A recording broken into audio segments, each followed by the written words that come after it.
हुंडाबळी ठरलेल्या मयुरीच्या आईवडिलांची चित्रा वाघ यांनी घेतली सांत्वनपर भेट. तज्ज्ञ वकील देऊन आरोपींना फासाच्या शिक्षेपर्यंत पोहोचू चित्रा वाघ.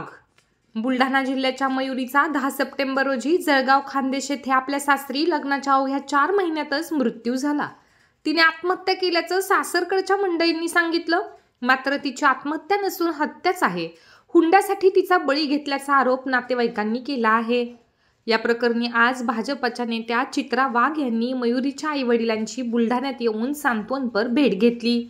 त्यामध्ये ॲडव्होकेट उज्ज्वल निकम यांच्यासोबत सदर प्रकरणाबाबत चर्चा झाली असून सर्व आरोपींना फासाच्या शिक्षेपर्यंत पोहोचवण्यासाठी प्रयत्न करणार असल्याचं आश्वासन यावेळी चित्रा वाघ यांनी दिलं आहे.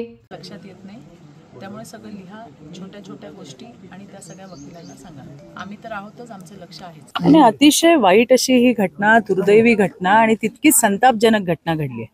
म्हणजे ही माणसं नाहीच आहेत, हे राक्षस आहेत. आणि या राक्षसांना कठोरात कठोर शिक्षा व्हायला पाहिजे, यासाठी आम्ही सगळे प्रयत्न करतोय. घटना जळगावला घडली. यांची मुलगी बुलढाण्याची त्या ठिकाणी दिली. 4च महिने लग्नाला झाले. पैसे मागून घेतले, ते सगळे एव्हिडन्स त्यांच्याकडे आहेत. कशा पद्धतीने तिला मारलं आणि 4 महिन्यामध्ये तिचा जीव त्यांनी घेतला. ज्या वेळेला ही घटना आम्हाला समजली त्यावेळेला सगळ्यात आधी तर पोलिसांनी नवऱ्याला आणि दिराला अटक केली होती. मुलीचा भाऊ यांनी जेव्हा आम्हाला सांगितलं तेव्हा सासू सासरे यांनाही त्या ठिकाणी अटक झाली.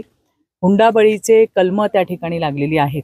म्हणजे IPC 304(4)(ब) आणि आता BNS मध्ये 80. त्यामुळे हे त्यातनं सुटणार नाहीत. आता आपल्या हातामध्ये काय आहे की चांगल्यात चांगले वकील देऊन ही केस लढणे आणि या 4ही हरामखोरांना कठोरात कठोर शिक्षा झाली पाहिजे. मला याचंच वाईट वाटतं की अजून वैष्णवी हगवणे असेल, पूजा निर्मळ असेल, अशा किती पोरी ज्यांचे जीव घेतले. तर ही जी वृत्ती आहे, ही जी घाणेरडी विकृती आहे, ही समाजामध्ये कुठंतरी वाढताना आपल्याला दिसतीये. मुली शिकलेल्या आहेत. ही सुद्धा मुलगी BSc ॲग्रो होती. चांगल्या घरातली मुलगी, शिकलेली मुलगी, आणि असं असताना तिचा पण त्या ठिकाणी जीव घेण्यात आला. सरकार आहे, पोलीस आहेत, कायदे आहेत, सगळ्या गोष्टी आहेत. मुली गेल्यानंतर आपण ही सगळं काम करतो.